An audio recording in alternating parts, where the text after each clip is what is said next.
Terve morjes ja päivää, se on Jesse ampumalinjalta. Tänään me katsotaan Kar 21 käytännön tarkkuutta. Eli mitä se tarkoittaa, niin jakso pitää sisällään seuraavaa.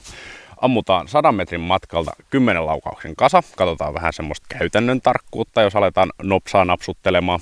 Sen jälkeen otetaan vähän etäisyyttä enemmän ja aletaan napsuttelemaan peltejä tuolta kauempaa.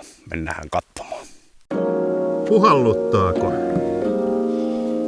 Mitään en myönnä. Joo, harrastuksilla on aina maksunsa kaikki. Verot pitää aina maksaa. Sitten jo ampuu vähän erinäköistä shottia, kun tänään ammutaan. Se on viikonloppu.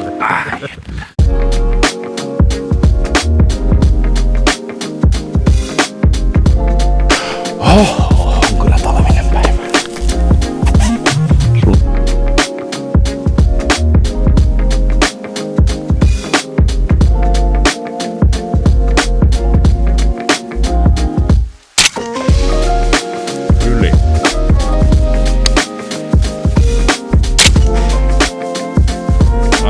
Puoltaulua alla.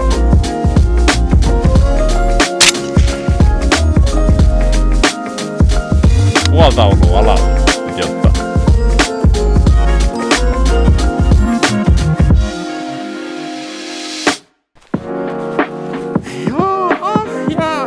En mä kyllä mikään finsniperi äijää olemaan.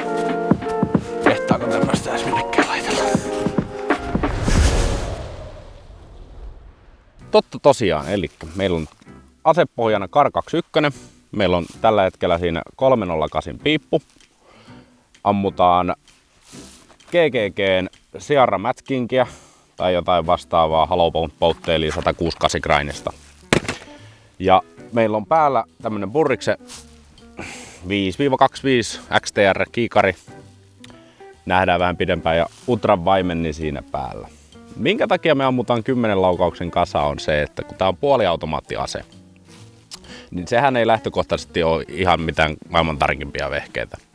Ja kun sillä ammutaan nopeasti tai useampi laukaus se lämpeää, jolloin se kasa saattaa hajota, niin ihan mielenkiintoista haluan nähdä, kun ammutaan kohtalaisen rivakkaasti 10 laukausta tuohon 100 metriä, että minkälaista kasaa on, liviääkö se vai pysyykö se tiukkana nippuja vai onko ampuja aivan surkia. Katsellaan. Noniin, pistetään lipas kiinni ja napsutellaan menemään ja katsotaan kuin meidän tässä käy. Tää on vähän tämmöstä pötköttelyammunta, et ei oo ihan meikäläisen tommonen noin niinku leipätyö. Tai joo, sieltä näkyy se taulu.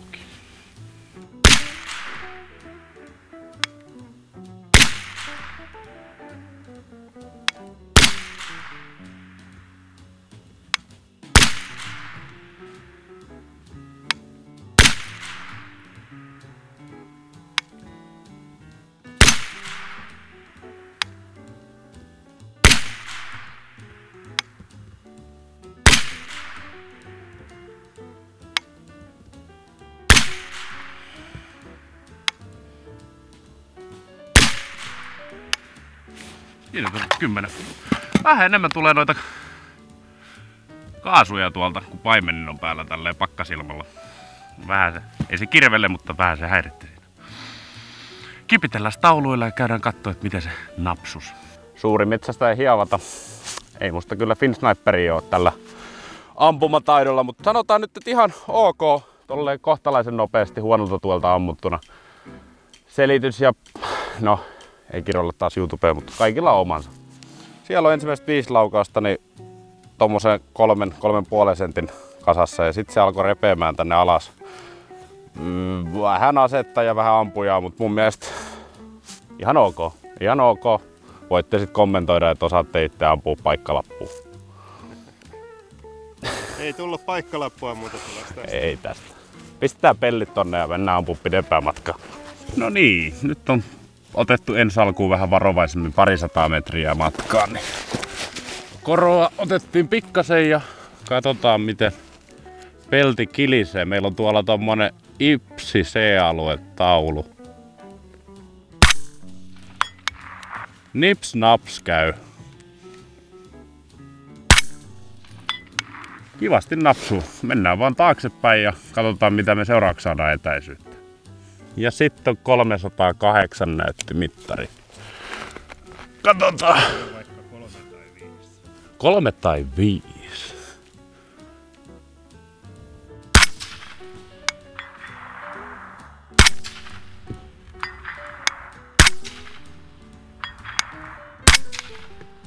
Nyt ammuin tahallani ohi. 2 ohi. Lähtikö menee alle? Lämpes varmaan sen verran paljon, ne alkoi mennä yli. Kato joo toi. Alaspäin käymään, niin Joo, väreilee jonkun verran. ammu siihen pleinin yläreunaan.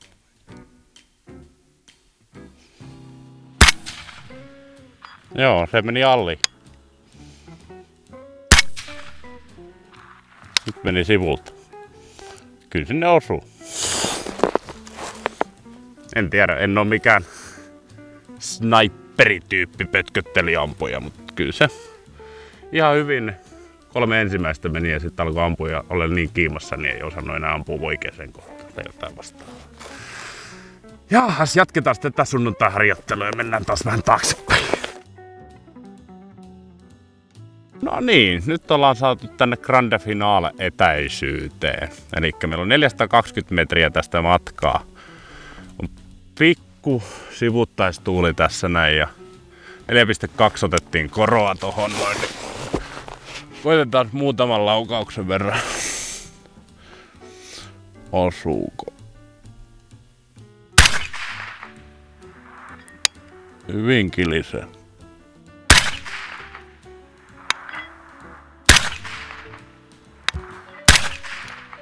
Nyt meni ohi.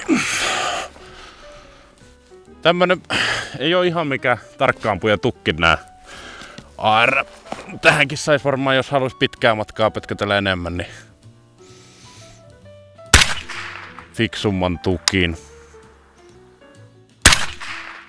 Nyt menee ohi taas jostain kumman syystä. Onko ampuja vai liekkäset mikään?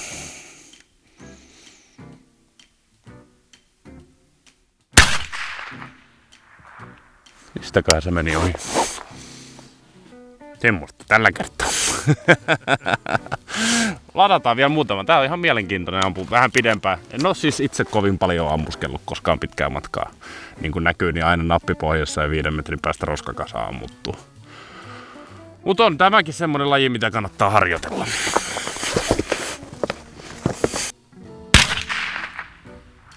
Yli se menee. No.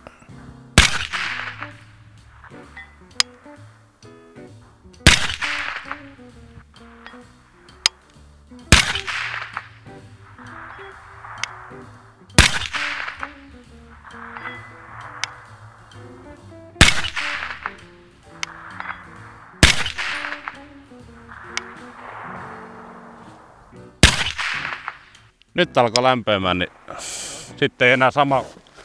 Elikkä nyt on ammuttu aika jonkun verran, ei paljon, mutta jonkun verran pidempää matkaa ja toteamuksia tästä näin. Niin 420 ei ole nyt 308 mikään hirveän niin kuin pitkä matka, mutta osuu. Ja todettakoon nyt vaimentimen kanssa ainakin 5 laukauksen jälkeen. Tossakin piteli samasta pisteestä kiinni, niin sitten alkoi hajonta olla sen verran, että se osumapiste alkoi muuttumaan. Ainakin näissä meidän empiirisissä testeissämme. Semmosta. Mitä muuta? Miellyttävähän tää ampuu. Kiikari voisi olla parempi, kyllä tällä näkee. Mutta niin, tukiaseeksi ehkä. Niin kuin, jos mietitään minkä takia näitä niin kuin on ja käytettäisiin. Mutta niin, tää oli huomattu, että ainakin meidän kokeissamme niin 5 laukauksen about jälkeen, jos ei jäädyttele välissä ja ampuu suht nopeasti, niin osumapiste alkaa muuttumaan. Semmosta kaikkea. Jep, joo. Nyt on Ensio Firearmsin Kar 21 käyty lopullisesti alusta loppuun lävitse, ainakin omasta mielestäni. En tiedä. Tiedä häntä. Mutta mietteitä tästä pitkän matkan ampumasta. Niin kuin sanoin, niin Ei ole nyt varmaan pääsääntöisesti tarkoitettu semmoiseen niin kuin pitkän matkan snipperitouhuiksi, ehkä tukiampujalle ja silloin tällöin lopsotteluun ja napsotteluun ne sopiva vehje on. 223, niin tämähän oli ihan mukava ampua ja pehmeä ampua, mutta se paino toi sitä rekyylihallittavuuttakin jonkun verran. Ja 308 oli sama homma, että ei se semmonen niinku villiori ollut ampua nopeaakaan, että ihan mukavasti. Yleisarvosanana voisi sanoa tämmöisen ampumalinjan arvostelussa niin 7, 8/10, ihan ok vehje. Hyvät arvosanat saa siitä, että niinku on rakennettu kuin ase.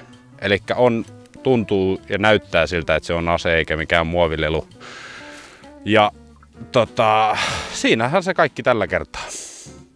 Ja muistakaa tykätä, kommentoida ja pistää kanava ehdottomasti tilaukseen. Te olette tämän kanavan henkireikä, te katsojat siellä ruudun takaa. Mutta semmoista. Kiitoksia ja näkemiin. Morjens!